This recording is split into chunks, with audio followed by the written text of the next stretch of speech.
So you can name her whatever you want. And she named her Emily, obviously. And I didn't like the name. But now that I got to know her and I saw her for the first time, I love the name. It's a beautiful name.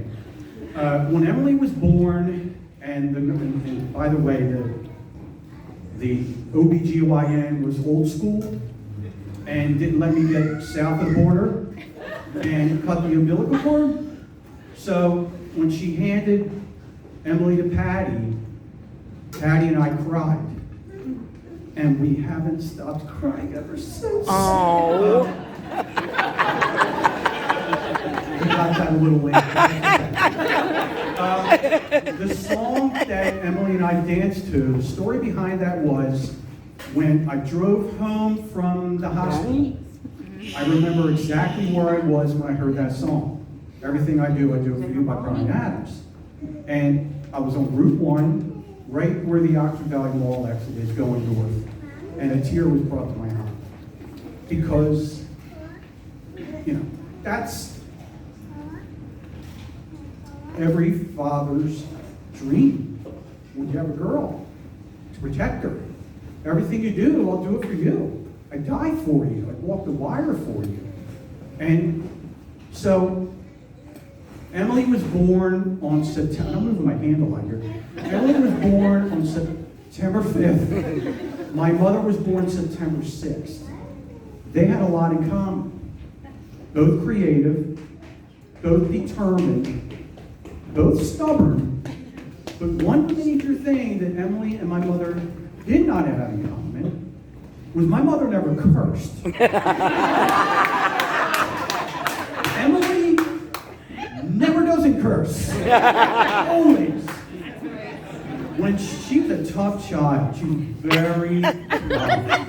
Hard to put to sleep. I'd put her in bed, rock her, put her in bed, and then I'd leave the room and I'd step on one little creak and she'd be up.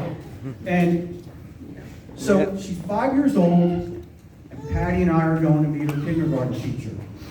And we're walking down the hall to the room, and I'm like, I feel like I'm walking to my execution. What is this teacher going to tell us?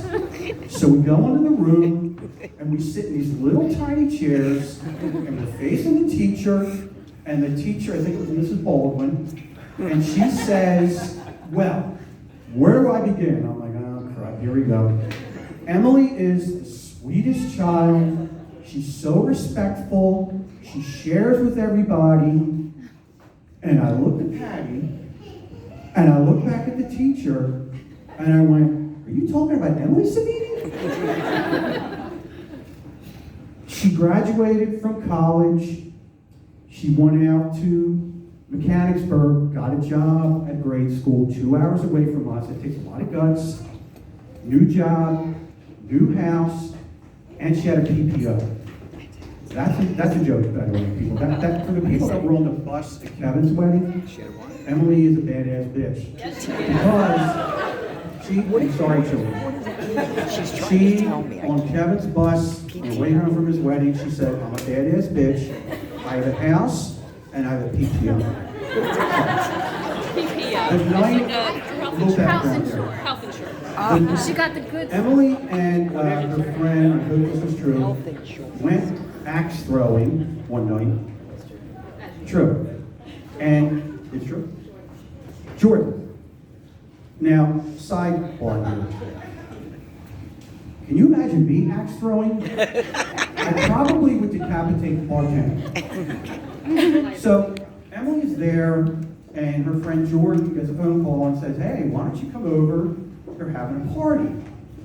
So, Emily and Jordan go over to the party, and that's when she fell in love with Cain. With the dog. And Evan was there as well. The first time that Emily brought Evan over, I knew that he was a really nice guy, very respectful, a gentleman, easy to talk to, very kind, and a lot of times when you talk to somebody, like you can tell they don't really give a crap what you're saying. And I don't know if you'd ever met anybody with a disability, but you would never know, like, he was just so nice. And he fit right in. You know where I'm going with this. And he fit right in with the family. But I'm surprised that he still hung around when I accidentally rubbed his foot, thinking it was Emily's. And he didn't say anything.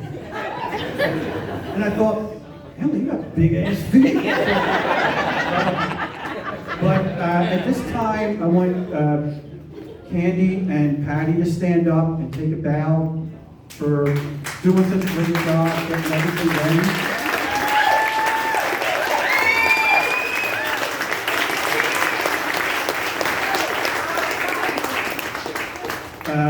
Daryl and Candy did an amazing job raising Evan. He really is truly an amazing guy. Well, maybe Daryl did a good job. Candy, Dennis, you did a good job with that one. thank you. It was all me. Yep. Nothing to do with that. But the only thing I have to say to you guys, are you still here? You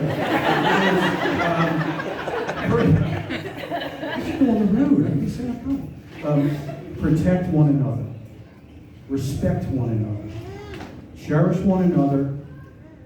And I forgot the last one. No. It's always remember to be kind to one another and never take each other for granted. I love you both. And everybody raise your glass. And to Emily and Evan, Mr. and Mrs. Bear. Congratulations.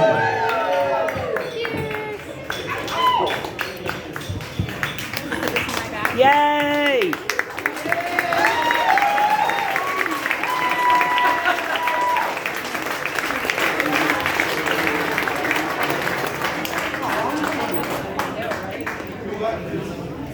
Oh, thanks, Ed.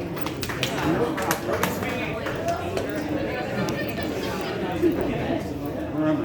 All right, wait a minute. Oh, a little to your left. My name's Evan. Hi, Evan. I just have a couple of quick things I want to say, probably like 90 seconds. So, first of all, we have the most amazing family and friends I feel like that anyone could ask for. And I want to say a huge thank you for being here with us tonight to celebrate. We love all of you, so thank you for taking time out of your day to come visit with us and celebrate. Second off, there was a table in the ceremony room dedicated to some of our beloved family members who couldn't be here with us today. And so one thing that I wanted to point out was my grandma Bear, who is unable to be here with us today, was responsible for all of the flowers and decorations that are here. She made it a point to make everything beautiful and perfect. So I wanted to give a special shout out and thank you to her.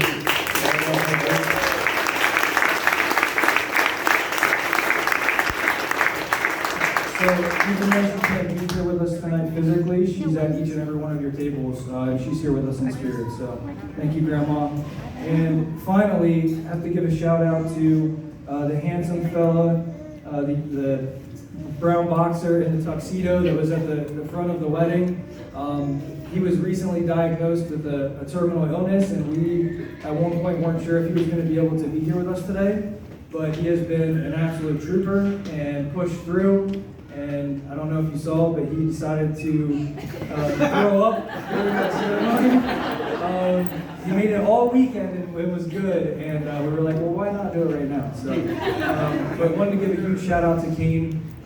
We've been through a lot with him, and it's really special that he was able to be here with us today. So, thank you all.